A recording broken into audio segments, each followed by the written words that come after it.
Selamat siang, salam sejahtera bagi kita semua. Bapak, Ibu, Saudara yang dikasihi Tuhan, sebelum mendengar dan merenungkan firman Tuhan, marilah kita berdoa terlebih dulu dan memohon kuasa-Nya. Bapa kami yang ada di sorga, Tuhan yang kami kenal di dalam nama Tuhan Yesus Kristus, pada siang hari ini kami mengucapkan syukur terima kasih atas setiap berkat kasih dan pertolongan Tuhan di dalam kehidupan kami. Pada siang hari ini kami rindu akan firman Tuhan, dan kami mau mendengarkan perenungannya. Untuk itu ya Tuhan, kami mohon hikmat Tuhan, roh dengar-dengaran, sehingga kami boleh mengerti apa yang menjadi kehendak Tuhan di dalam kehidupan kami. Sehingga kehidupan kami semakin serupa dengan Engkau ya Tuhan Yesus. Inilah doa kami yang kami mohon di dalam nama Tuhan kami, Yesus Kristus. Amin. Firman Tuhan yang akan kita baca dari Injil Lukas 9 ayat 35, demikian bunyinya. Maka terdengarlah suara dari dalam awan itu yang berkata, "Inilah anakku yang kupilih, dengarkanlah dia." Berbahagialah kita yang selalu mendengarkan firman Tuhan dan melaksanakannya dalam kehidupan kita sehari-hari. Adapun tema renungan pada siang hari ini, Yesus patut disembah dan ditaati.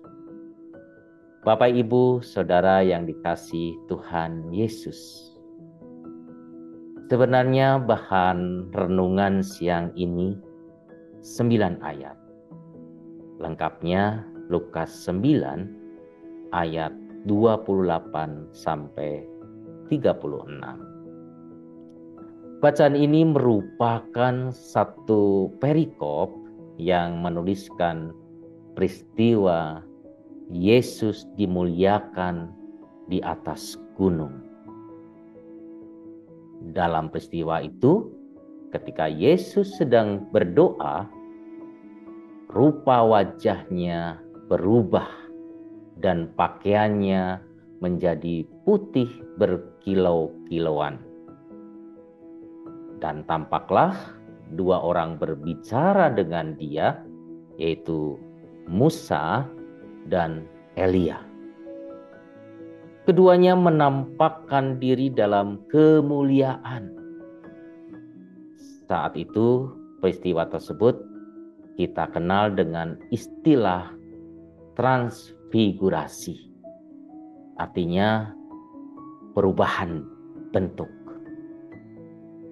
Saat itu Yesus membawa Petrus, Yohanes, dan Yakobus. Ketiganya adalah murid Yesus, menjadi saksi mata. Terkonfirmasi juga dalam tulisan Rasul Petrus pada kitab 2 Petrus 1 ayat 17 sampai 18. Di waktu yang berbeda, Petrus menyatakan kembali kesaksian atas peristiwa tersebut. Demikian bunyi firman Tuhannya.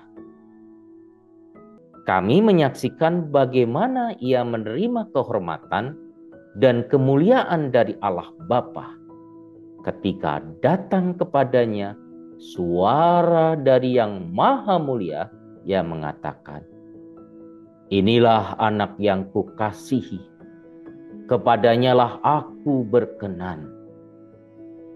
Suara itu kami dengar datang dari sorga ketika kami bersama-sama dengan dia di atas gunung yang kudus.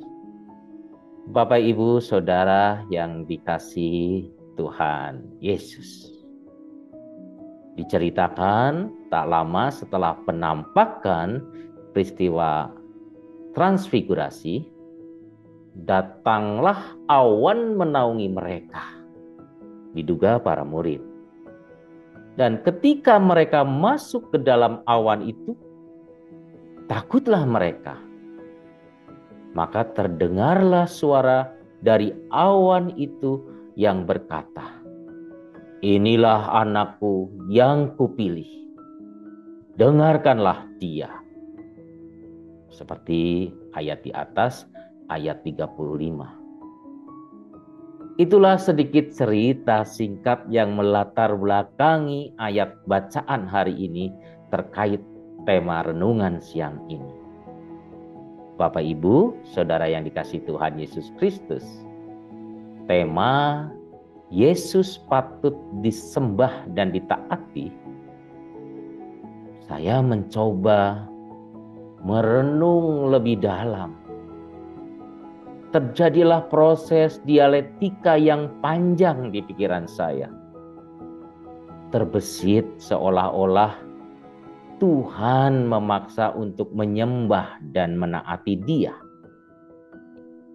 Padahal yang saya kenal selama ini, Tuhan kita Yesus Kristus dalam pengajarannya tidak pernah memaksa atau meminta kita untuk menyembah dan taat padanya. Bapak, Ibu, Saudara yang dikasihi Tuhan Yesus Kristus, saya terus mencoba memahami dan mencari hikmat Tuhan dengan membaca teks Alkitab dengan lebih lengkap. Benar saja, tulisan yang bermanifestasi suara dari dalam awan itu, suara Allah. "Inilah anakku yang kupilih, dengarlah dia," adalah bentuk atau jenis kalimat, bukan kalimat perintah yang biasanya ditandai dan diakhiri tanda seru. Jelas kalimat yang dinyatakan Allah untuk atau dan kepada Yesus adalah kalimat berita atau sebuah pemberitaan kerukmah dari Allah. Jadi, "Inilah anakku yang kupilih, dengarkanlah dia," dikaitkan dengan tema renungan Yesus patut disembah dan ditaati, adalah bukan permintaan Tuhan Yesus, bukan maunya Tuhan supaya manusia atau kita menyembah dan taat padanya. Hati-hati, sikap hormat, puji, dan sembah serta ketaatan kita harus lahir, sekali lagi, harus lahir dan bersumber dari diri kita. Dari diri kita atas kesadaran dan kualitas iman kita. Bukan karena dipaksa oleh Tuhan atau pihak siapapun. Allah adalah tetap Allah, walaupun manusia tidak menyembah dan tidak taat padanya. Kemuliaan dan keagungan Allah tidak ditentukan oleh sikap sembah, sujud, dan hormat dari manusia, dari kita. Bapak, Ibu, Saudara yang dikasihi Tuhan, ada satu kejutan lain bagi saya dari peristiwa transfigurasi atau peristiwa Yesus dimuliakan di atas gunung pada ayat 33. "Dan ketika kedua orang itu hendak meninggalkan Yesus, Petrus berkata kepadanya, 'Guru, betapa bahagianya kami berada di tempat ini. Baiklah, kami dirikan sekarang 3 kemah.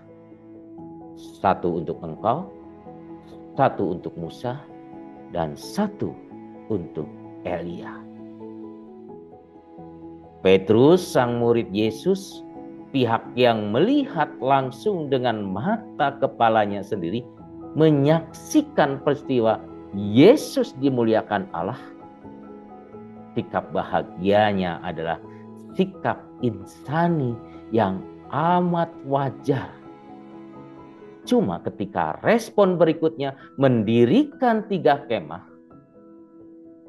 seorang pendeta dalam satu khotbah mengatakan bahwa tindakan Petrus menunjuk sebagai gejala bahwa Petrus ingin lebih lama menikmati hak privilege-nya sendirian.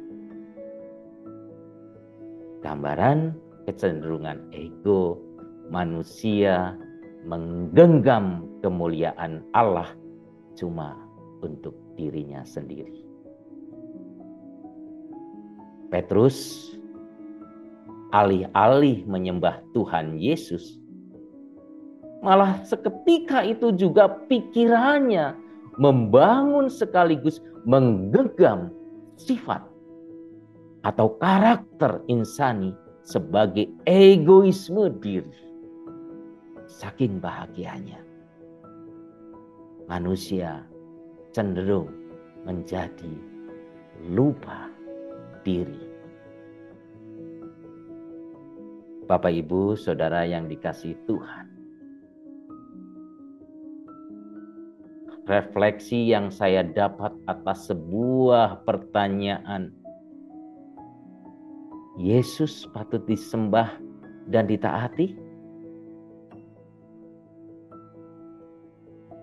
Tentunya menjadi sebuah kalimat reflektif yang bisa dinyatakan pada hati dan diri kita sendiri setiap waktu dan dimanapun kita berada. Yesus patut disembah dan ditaati berimplikasi pada perenungan diri untuk menjawab ya dan tidak. Caranya antara lain berusaha merasakan kembali berapa banyak mujizat yang telah Tuhan anugerahkan dalam hidup kita. Adakah kebahagiaan dan kebaikan-kebaikan dari Tuhan yang kita lupakan?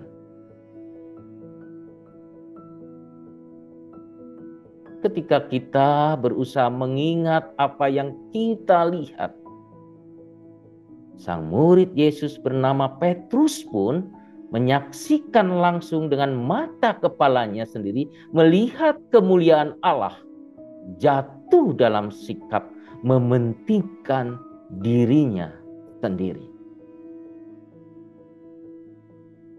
Bapak, Ibu, Saudara yang dikasihi Tuhan, apakah hidup kita sudah menunjukkan bahwa kita adalah orang-orang yang pandai mengucapkan syukur atas setiap berkat-berkat Tuhan dengan menunjukkan ketaatan dan kesetiaan kita kepada Tuhan Yesus? Marilah kita merefleksikannya masing-masing. Tuhan Yesus memberkati kita semua. Amin.